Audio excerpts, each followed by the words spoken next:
দোকানদার লোহার হেলমেট আসেনি, যুদ্ধের পোশাক আসেনি।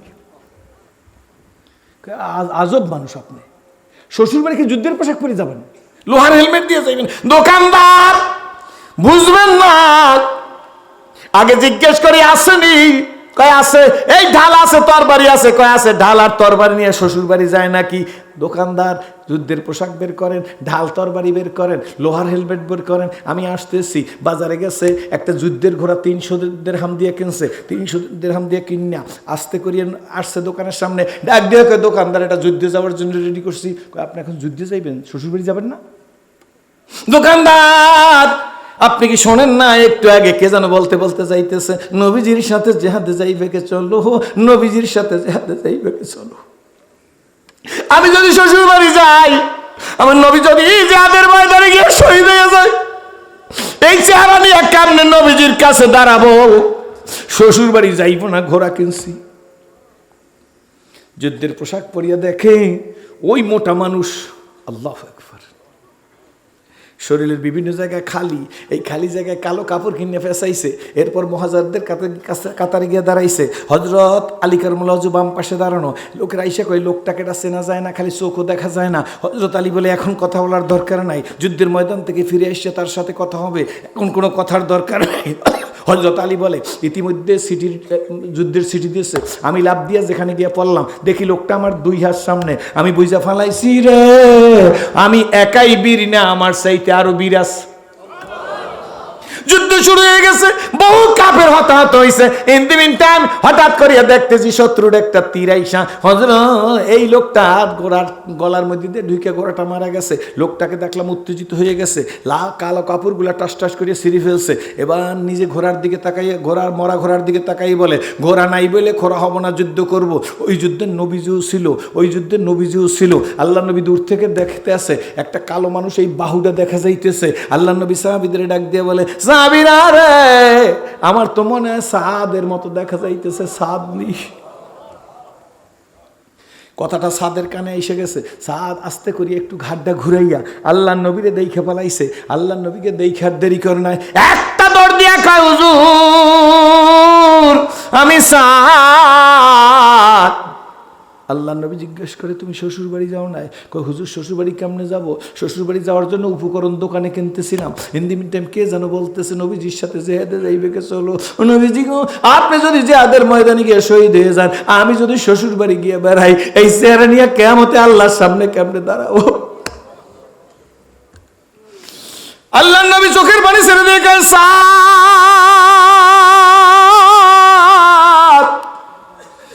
আমি যেন দেখতেছি ডাগর ডানা হুরেরা তোরে ইস্তেকবাল দিতে আছে। আমি বেহেশতি হুররা তোরে ইস্তেকবাল দিতেছে, আমি দেখতেছি। যা, যে আশা করি ইসলাম কবুল করছো, আল্লাহ যেন তোর সেই আশা পুরা করে। সাহাদের দোয়া করে দিয়েছে। যুদ্ধ চলতেছে, আরো দ্রুত বেগে যুদ্ধ করতেছে। হঠাৎ করিয়া 2 জন সাহাবী দৌড়িয়েছে নবীজির সাথে। সংক্ষেপ করলাম, ডাক দেখো নবীজি গো, একটু আগে যে সাহাদের দোয়া করিয়া দিয়েছেন, সেই সাদ তো শহীদ হয়ে গেছে। আল্লাহ নবী কেঁদে ফেলছে। কুকুর মেরে ছেড়ে দিয়ে আল্লাহ নবী বলে, খবরদার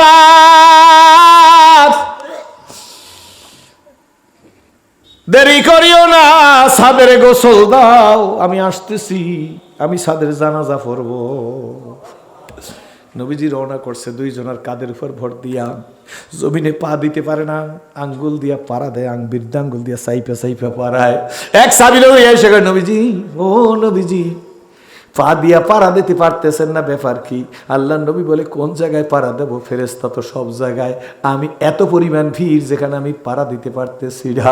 আল্লাহ নবী কাছে গিয়া, এখনো গোসল হয় নাই, দেখে সাদের দাড়ির মধ্যে ধুল।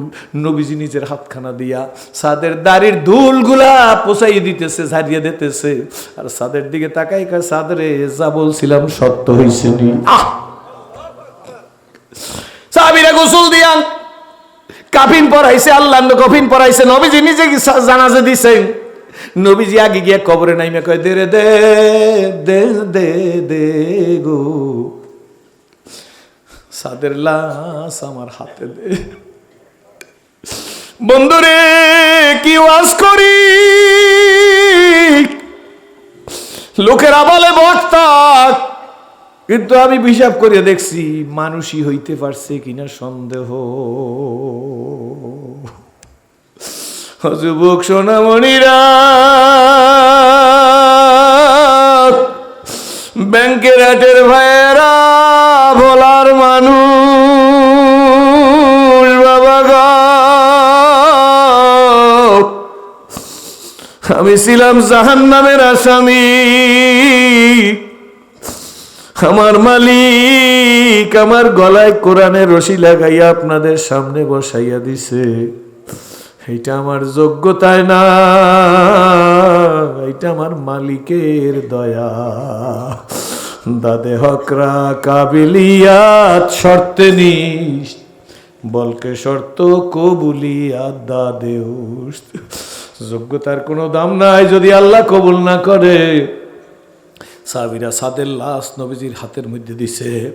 নবীজি লাশ বুকের সাথে লাগাইয়া সাদের দিকে তাকাইয়া কাঁদতেছে, চোখ দিয়ে টপ টপ করিয়া পানি পড়তেছে।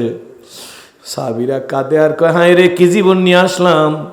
নবীজির ডানে বামে সামনে পিছে রইলাম, কিন্তু কই গো,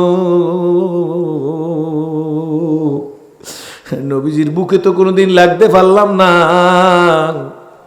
সাত কি ভাগ্য নিয়ে আসলো, এক ওয়াক্ত নামাজ পড়লো না, মসজিদে নবীতে ঢুকলো না, ইসলাম কবুল করিয়াই সাদ আজকে রাইসা গেল। আল্লাহু আকবার। সাদের কপাল কত ভালো, উপরে কান্নাকাটি, নবীজিও কাঁদে। হঠাৎ নবীজি ডানে বামে তাকাইয়া এই লাশকে একটু মুস্কি হাসি দিছে। লাশ কবরে রাইখা লাফ দিয়া কবর থেকে উঠে গেছে। সাহাবীরা চতুর্দিক থেকে নবীজিকে ঘেরাও করছে। ইয়া রাসূলুল্লাহ, কাঁদলেন কেন আর হাসলেন বা কেন? আল্লাহ নবী ডাক দিয়ে বলে, কাঁদছি সাদের মর্যাদা দেখান। ও নবীজি হাসি দিলেন, কবরে লাশ তাড়াতাড়ি রাইখে উঠে আসলেন কেন? আল্লাহ নবী ডাক দিয়ে, সাহাবীরা আমি যা দেখি তোমরা তা দেখো না, আমি যা বুঝি তোমরা তা বোঝো না, আমি যা শুনি তোমরা তা শোনো না। আমি ডানে বামে তাকাই দেখি ডাগর ডানা হুরেরা পায়ের মল বের করিয়া সাদের গালের মধ্যে সুমা দিতে আসতেছে। আমি নবীজিরে দেখা লজ্জা পাই, এই কারণে আমি লাশ তাড়াতাড়ি কবর রাইখা উঠে আসছি। সাহাবীরা কাঁদে, ও যুবক, বনমে, ও ধনী, ও গরিব, ও কোটিপতি, ও লাখপতি, ও বিদ্যানুটাকে আলা, ও বাড়িয়ালা, কপাল যদি ভালো হয় আব্বু,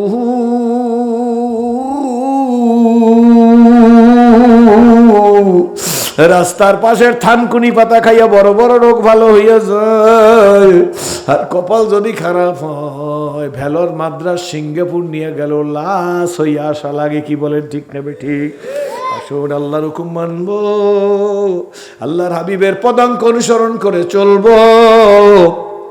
আল্লাহ বলেন, আল্লাহুম্মা আমিন। বলেন না আল্লাহুম্মা আমিন। আমার ভাই জান বর্মান বলেন আনসারুল্লাহ সাহেব, তার ছেলে মাদ্রাসার ব্যবস্থা করছে। আল্লাহ আমার সাথে পরামর্শ করিয়েই করছে। আমি বলছি, বাবা আলেম হইছো, তুমি তো মাদ্রাসা করবাই। কি বলেন, ঠিক নেবে ঠিক? ভালোবাসার টানে আইসে গেছি। আমাদের ছেলে, আমি আগেই বলছি, ছেলেদের ওস্তাদ সবাই উনি পড়াইছে। আমার আত্মীয় স্বজন অনেকে ওনার কাছে পড়ছে। সুতরাং মাদ্রাসার জন্য দোয়া করবেন, মাওলানা আনসারুল্লাহ সাহেবের জন্য দোয়া করবেন। আল্লাহ তুমি কবুল করো। আজকের যারা আমার সভাপতি সাহেব, আল্লাহ আমার প্রিয় মানুষ, শ্রদ্ধার মানুষ, হাফেজ কালিমুল্লাহ সাহেব হুজুর, আপনার আমার মানুষ মুফতি সাহেব হুজুর, আমার 30 বছরের বন্ধু। আমি ডাক দিয়ে বলছি, বাবা, আমার হাফেজ মাওলানা আনসারুল্লাহ সাহেবের ছেলের বলছি, আব্বা কারে কারে দাওয়াত করছো? আপনাদের বইলে যাই হুজুর মুখে। বলছি, হবে না, সবাইরে দাওয়াত ঠিক আছে, কিন্তু আমার ভোলা আলিয়ার প্রধান মুফতি সাহেবের না রাখলে আমার হবে না। 30 বছর ভোলার আবু ভাই আমাদের নিয়ে গড়ছে। কি হুজুর, ঠিক নেবে ঠিক? এই হুজুরের মাদ্রাসায় আসছি, হাফেজ সাহেব হুজুরের মাদ্রাসায় আসছি। আজকের আবু ভাই নাই, বলা আসলে বলায় ঢুকতে ইচ্ছা করে না। আল্লাহু আকবার। আপনাদের কথা মনে হইলে কলিজাটা ফাইটা যায়। মাদ্রাসার জন্য দোয়া করিয়েন। আল্লাহ যেন মাদ্রাসাকে গহরডাঙ্গার শামসুল হক ফরিদপুরের মাদ্রাসার মতো কবুল করে। জোরে কান আল্লাহুম্মা আমিন। বেঁচে থাকলে আপনাদের সাথে সাক্ষাৎ হবে। আপনারা খুশি কারা মাদ্রাসার কারণে, তারা একটু হাত জাগায় দেখান। যদি খুশি হন, আমি আপনাদের কাছে পরীক্ষামূলকভাবে একটু দাবি করব, কোনো টাকা চাও চাই, টিন দেবেন, সিমেন্ট দেবেন।